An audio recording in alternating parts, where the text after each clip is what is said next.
My name is Helen Marlowe. I'm 72 years old.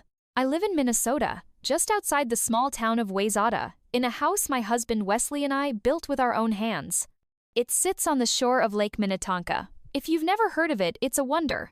Smooth water, tall pines, and air that makes you feel reborn every morning. This house isn't just a place, it's a life. It's where we raised our son, baked cornbread for Thanksgiving, and listened to jazz in the evenings.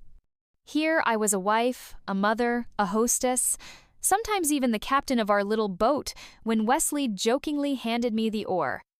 Wesley died 6 years ago, a heart attack, right in the backyard, trimming the grapevines. And since then, I've been alone, but I stayed. Not because I had nowhere else to go, but because I'm part of this place.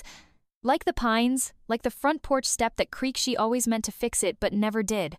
Every summer, my son Michael visits with his wife Tina and their son, my grandson Zach. I used to wait for their visits the way people wait for spring. I'd wash the linens, polish the floors, bake the apple pie from his great-grandmother's old Ohio recipe. But this year, something's changed. Zach is 15 now, and it's like he's vanished. Not physically he's here, in the house, but not with me. He's always in his phone, in his headphones, in some other world. He comes into the kitchen just to grab a Red Bull from the fridge, then disappears. Sometimes I hear him laugh, but not with me, not with us, just with whoever's on the other end of his screen. When I tried to talk to him, asked how school was, what he's thinking about, said, "Grandma, I don't do interviews," and walked out. I smiled at the time, seemed like a joke, but it stung. My conversations with Tina have grown short too. We're fine, thanks. Yeah, Zach's a teenager, you know how it is. But no, I don't know, because in my world, when someone crossed a line, we talked about it. We didn't hide behind Wi-Fi. And Michael, my son, he feels like a stranger in the house he grew up in, always rushing somewhere. Calls, meetings, work doesn't wait. Sometimes I wonder if he even visits me or if it's just a duty. Bring the family, say hi to mom, stay a day, then vanish back into the fog of obligations. I can feel them slipping away from me, not because I failed, but because they've chosen to forget who we once were together. I look at the old boat tied up at the dock, at the weathered picnic table, at the maple tree Wesley and I planted in our first year of marriage. It's taller than the roof now. And I wonder, when I'm gone, who will remember the scent of that pie, or how Wesley taught Zach to catch perch? This house is memory, and memory shouldn't die from Wi-Fi and indifference. You know, it's not loneliness that scares me, I've grown used to that. What scares me most is becoming invisible. I'm still here, but it feels like I'm not. It happened on one of those sticky, stifling July days when even the seagulls seem sluggish. The air was thick and hot, the kind of heat you only get in Minnesota midsummer. Not a single cloud, just the blazing sun reflecting off the surface of Lake Minnetonka, with a faint scent of water and pine resin in the air. I grabbed my straw hat, my Louise Penny book, the third one this summer, and headed to the dock, my place of peace. The place where Wesley used to cast his fishing line, and where Zach, as a child, built sand castles on the shore. A place where I could just be no talking, no phones, no fuss. I sat on the wooden planks, feet dangling into the cool water, and opened my book. I heard Zach approaching from behind, phone in hand, and Tina beside him, flipping through Instagram behind her oversized sunglasses. "Aren't you gonna overheat, Mom?" he asked. "I'm in the shade. I'm fine," I answered. And I truly was, until that moment. Zach mumbled something into his phone, laughing. "Watch this real-life quest with my grandma," I heard him say through the chuckles. I turned. He was filming me, getting closer. "Zach, don't," I said quietly. He just smirked. What happened next took only a second. He suddenly stepped closer and pushed me. Not hard, just one of those teenage, rough, careless shoves, laughing. I lost my balance, the wet planks, the book in my hand, the sheer surprise, and I fell into the lake. The cold water shocked me like fire. I didn't scream, I just gasped, as if I couldn't believe the world could be so cruel, even in the heat. I heard him laugh, that high, clear, carefree laugh. And then Tina, still looking at her phone, said, "Zach, stop. She's not young, you know." Then, calmly, with a distant smile, "He's just being silly, Mom. You know how kids are." Being silly. That word hit harder than the fall. It wasn't silly. It was disrespect. It was being nothing. Just an old woman in an old house, someone you could push into a lake for likes. Michael came by later. After I'd pulled myself out, soaking wet, he didn't look me in the eye. "You okay?" he asked flatly. I nodded. "Yes, of course. Just, the water's cold." He said nothing, just turned away, as if nothing had happened. And I stood there, barefoot on the dock, water dripping from my dress, hair clinging to my face, my hands trembling not from cold, no, from betrayal. Not from Zach, he's a teenager. I didn't expect more from him. But from them. From my son. From my daughter-in-law. From the people I gave my best years to. And you know what? In that moment, I realized, if I'm nothing to them, then it's time to learn to be someone to myself. At night, the lake feels different. The water is still, like glass. Not a single rustle. Just the distant hoot of an owl somewhere in the pines, and the occasional creak of the old house I've lived in for nearly 40 years. I sat in a chair by the fireplace, wrapped in a towel. My hair still damp, I hadn't bothered with the blow-dryer. I didn't want noise. There was already a storm raging inside me. The kind no one ever sees. Outside silence, but inside, humiliation. Not from falling into the water number. It wasn't about the lake. It was about the look. About being looked at, without being seen. As if I were an antique, a leftover, a piece of the past, a decorative detail that once mattered and now just gets in the way. I could hear Tina and Zach laughing in the next room. Something about TikTok, some drama, or comedy, I didn't care. For them, today was just a funny little episode. For me, something snapped. I thought, I'm just a background character in their family sitcom, the old lady you push in for laughs. I didn't feel angry. I felt empty. I walked over to my desk, the old oak desk where Henry and I once wrote Christmas cards together. I took out a piece of paper, a simple ballpoint pen, and I began to write. Not with blame, not with bitterness. With clarity. Clarity that I no longer fit in. That I had been too soft, always stepping aside for peace, for family, for don't meddle, don't interfere. But if you never say it hurts, they assume it doesn't. I wrote exactly one page. Zach, you may not realize it, but today you did more than just push me into the water. You showed me that, in this family, I've become a zero. I'm not angry, but I refuse to be furniture in your house anymore. You've all grown up. Now it's time I grow out of this role of the convenient grandmother. I love you. But now I will start loving myself too. I folded the letter carefully. Left it in the drawer. I hadn't decided yet when I'd give it to him. But I knew the gesture was for me, not for them. I stood up. Opened the window. The night air smelled of pine and water. Somewhere in the distance, a heron cried. And for the first time in a long while, I didn't feel like a victim, but a woman who still had strength left inside her. I woke up early. As always, my internal clock never falters, unlike theirs, ruled by alarms, Zoom meetings, and endless notifications. The sun was just beginning to stretch across the sky, casting soft golden stripes on the kitchen floor. I put the coffee pot on the stove, slowly pulled out 2 strips of bacon, 1 egg, a slice of toast. Breakfast for one. Just for me. I used to make breakfast for everyone, even when no one asked, even when no one thanked me. Not today. Today, I brewed coffee for myself only. Not out of spite. Out of freedom. By the time they began to wander in each on their own schedule, I was already sitting by the window with my cup. Tina immediately reached for her phone, scrolled through Instagram, liked about a dozen stories. Didn't even glance at me. Her face wore that familiar mask of, everything's fine. Zach came in 20 minutes later. Headphones on, laughing aloud, phone inches from his face. He didn't even notice I was in the room. I looked at him tall, slouching, with bangs falling into his eyes. So different from the little boy who once made me cards that read, "Best grandma in the world." My son didn't come to breakfast. He left a note, went into town, back in the evening. No mention of yesterday. No hint of it. That was it. The family's entire response. Silence. Indifference wrapped in routine. But you know the strangest part? I wasn't angry. I just saw it all clearly. No illusions. And that, I realized, is better than hoping. After coffee, I washed my plate carefully, put on a light shirt, a straw hat, and stepped into the garden. My garden. Old lavender by the fence. Hydrangea bushes lining the path.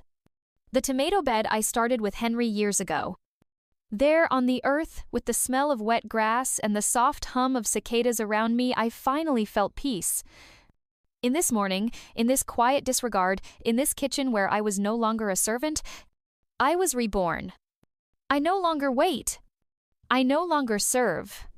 I no longer cry into my pillow. I sit on the bench. Look at the house. Then at the lake.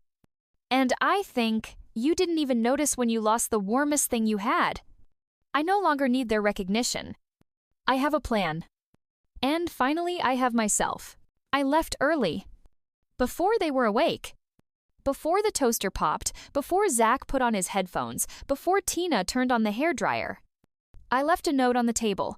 In town, back later. No love you, no hugs. Just facts. I drove the old road to Excelsior. Through pine trees I'd known since childhood. Past campgrounds, past the corn stand old Mr. Wallace opens every Friday. The lake flickered to my right, a mirror between the trees. And the silence inside me was deeper than it had ever been. I knew exactly where I was going. First stop, the corner shop on Water Street. The one where I bought Henry's letterbox that last autumn. This time, a new box. Wooden. Cherry. With a solid lid and a lock. Not for letters. For the truth. Next, the notary's office. Mrs. Longford, a familiar face, gave me a small nod, as if she understood before I even spoke. Looking to make changes? Yes, I said, to the will. Is everyone ready for that? She asked gently. I looked out the window. In my mind, the lake, the dock, wet clothes. My grandson's laughter. And the silence after. More than ready, I said. I pulled out the folder. Signed the documents. Sealed the envelope. And finally, I printed a photo. Old, a bit worn, but I had scanned it ahead of time. Henry and me. At Lake Minnetonka. I'm wearing a wide-brimmed hat. He's in glasses, a magazine tucked under his arm. 1,979. We had just finished remodeling the kitchen. And we still believed love was forever. Maybe it was. Just not for everyone. I came back in the evening. No one met me at the door. My son sat on the porch, eyes glued to his phone. He didn't notice the folder in my hand. Or the box. Inside laughter. Zach and his friends watching videos. Tina yelling into her phone. No, can you believe it? She actually got mad that he pushed her into the lake. And I walked right past them. Set the box on a shelf in my room. Locked it. Tucked the key into the little chest beside Henry's books. And smiled. Because they don't know. Everything has changed. And I am no longer the outsider in this house. They are. In mine. That evening, I lit the fireplace. Not because it was cold. July in Minnesota was warm. But because there was too much of another kind of cold inside the house. I put the kettle on. Laid old photo albums on the table. Then walked down the hallway. I knocked on Zach's door once, then twice. He opened it, pulled out one earbud halfway. What? Want to know who built this house? I asked calmly, looking him straight in the eye. He scoffed, like he always did when he didn't know what to say. Then shrugged and followed me. Without his phone. That alone felt like a small miracle. We sat by the fire. I opened the first album. The first photo, 1946. A man in uniform standing in front of freshly poured concrete. "This is Willis Marlowe," I said. "Your great-grandfather. He came back from the war with half a heart in both hands. And with those hands, he built this house, so his wife could wake up every morning and look out at the lake." Zach didn't say a word, just stared at the photo. He didn't have TikTok, no air conditioning. He chopped wood, bathed in the lake. And every evening he read The Old Man and the Sea aloud to his wife. Even though he never finished high school. I turned the page. A photo of the old dock wooden, no railings.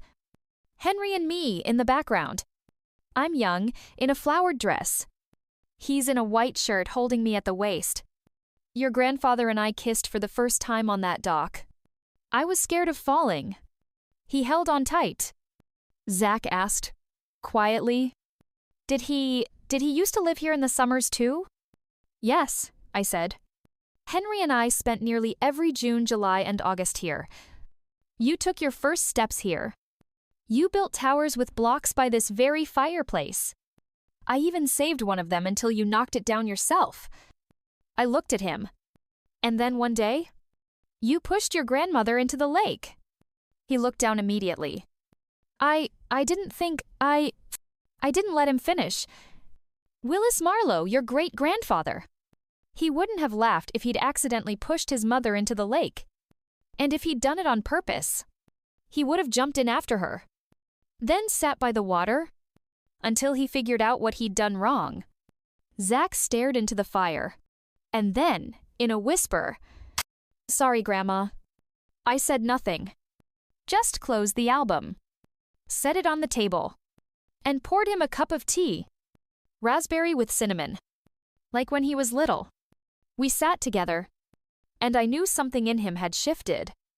Maybe not just in him. The next morning, I woke before sunrise. I could hear the gulls crying over the lake. And in their voices, there was something final. As if nature itself was whispering. "Everything has changed. You've changed." I went downstairs. Turned on the coffee maker, and placed the box on the oak table, the one I'd bought in Excelsior. Next to it, the album Zach and I had looked through the night before, and a copy of the will. One paragraph highlighted in yellow. "In the event of persistent disrespect toward the property owner, the estate shall be transferred to the Hennepin County Veterans Memorial Fund. No threats. No revenge. Just the law. Just consequences."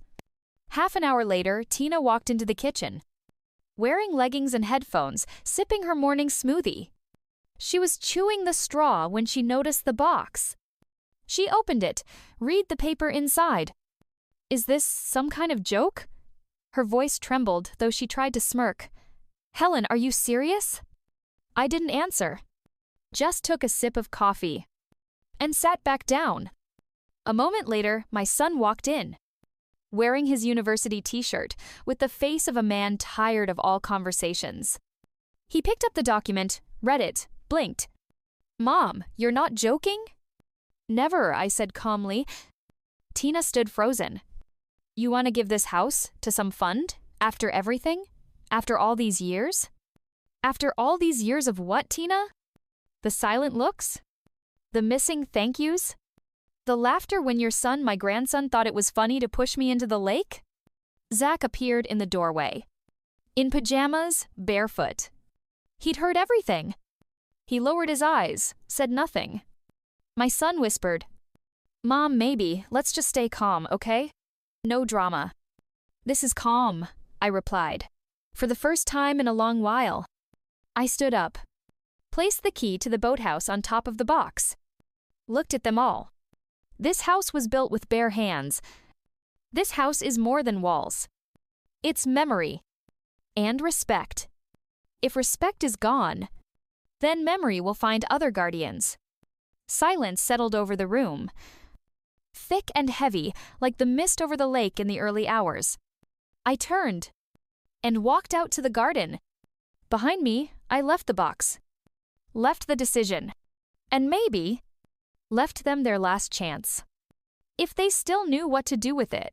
The next morning, I woke before sunrise. I could hear the gulls crying over the lake. And in their voices, there was something final, as if nature itself was whispering. Everything has changed. You've changed. I went downstairs, turned on the coffee maker, and placed the box on the oak table, the one I'd bought in Excelsior. Next to it, the album Zach and I had looked through the night before, and a copy of the will. One paragraph highlighted in yellow. In the event of persistent disrespect toward the property owner, the estate shall be transferred to the Hennepin County Veterans Memorial Fund. No threats. No revenge. Just the law. Just consequences. Half an hour later, Tina walked into the kitchen, wearing leggings and headphones, sipping her morning smoothie. She was chewing the straw when she noticed the box. She opened it. Read the paper inside. Is this some kind of joke? Her voice trembled, though she tried to smirk. Helen, are you serious? I didn't answer. Just took a sip of coffee and sat back down. A moment later, my son walked in, wearing his university t-shirt, with the face of a man tired of all conversations. He picked up the document, read it, blinked. Mom, you're not joking? Never, I said calmly. Tina stood frozen. You want to give this house to some fund? After everything? After all these years? After all these years of what, Tina? The silent looks? The missing thank yous? The laughter when your son, my grandson, thought it was funny to push me into the lake? Zach appeared in the doorway. In pajamas, barefoot. He'd heard everything. He lowered his eyes, said nothing. My son whispered, Mom, maybe, let's just stay calm, okay? No drama. This is calm, I replied. For the first time in a long while. I stood up, placed the key to the boathouse on top of the box, looked at them all. This house was built with bare hands. This house is more than walls. It's memory. And respect. If respect is gone, then memory will find other guardians. Silence settled over the room, thick and heavy, like the mist over the lake in the early hours. I turned and walked out to the garden. Behind me, I left the box, left the decision, and maybe left them their last chance. If they still knew what to do with it. Zach and I sat by the water for a long time. Evening settled gently, like an old blanket that still makes you feel safe, no matter what. He didn't say much, but he didn't have to. Sometimes silence between two people means more than 1,000 words. And I could see Ivy understood. Truly. When the sun had nearly disappeared behind the trees, I placed my hand on his shoulder. Zach? He turned his head. Forgiveness isn't a button. It's not like deleting a video. It's not undo. It's a choice. A long one. Sometimes a hard one, and you've taken the first step. He nodded. He looked at me not like a grandmother you push for laughs, but as a person, an equal. For the first time, I pulled out a second folder from my bag. Not the one from the kitchen that morning. This one I had kept close to my heart, because it didn't hold punishment, but a chance. This is a new document, I said. A will, rewritten. He straightened up. The house will go to you. But not because your last name is Marlowe. Because you'll prove you're worthy of that name. He didn't interrupt. Not a word. This house was built by your great-grandfather. It cost him broken fingers, sleepless nights, and his pride. He didn't leave you with debt. He left you with legacy. But you'll only receive it if you earn it. Not with blood, but with honor. Do you understand? He bowed his head, then slowly lifted his eyes and said, I understand. For the first time, I didn't see a boy in his face. I saw a man. Still a teenager, yes. But in that moment, he had grown. Not out of fear, out of understanding. What do I have to do? He asked. Be worthy. Not in my eyes. In your own. He nodded again. But it wasn't the nod of a grandson hoping for pie and pocket money. It was the nod of someone ready to build, to preserve, to become a pillar, like his great-grandfather once was. We walked back to the house together, not as grandmother and grandson, but as two generations who had made a pact. No resentment, no blackmail, just one condition: honor. A week had passed since that evening by the water. The family had gone back to the city, to their routines, to their lives. And once again, the house was mine alone. The silence I once feared had become my ally. I sat by the lake, holding a warm cup of tea in my hands. The water shimmered calmly in front of me, reflecting clouds and a gentle breeze. Around me only the rustle of leaves and the occasional call of birds. Here, in this house, I had found myself again. On my lap rested my notebook. I had long dreamed of writing a book, not just a story about family, but about raising others with wisdom, not with shouting. On the cover, in careful handwriting, I had written, "Raising with wisdom, not volume." This notebook was my new project, my way of passing on what experience had taught me. Out back, in the yard, I could see Zach. He was quietly digging a hole near the very spot where Henry and I once dreamed of planting a tree. I remember us imagining how it would grow tall, strong, and give shade. Now that tree, it would be his. His choice. He didn't laugh like he used to, didn't push me into the lake for fun. He just listened to the quiet. In that quiet were lessons we had both learned. In that quiet was the respect that now bound us closer than ever before. I smiled through tears, and I understood. This was triumph. Not revenge, not victory over someone, but inner peace and the restoration of trust. The house or house, the lake or lake, and a new story was just beginning.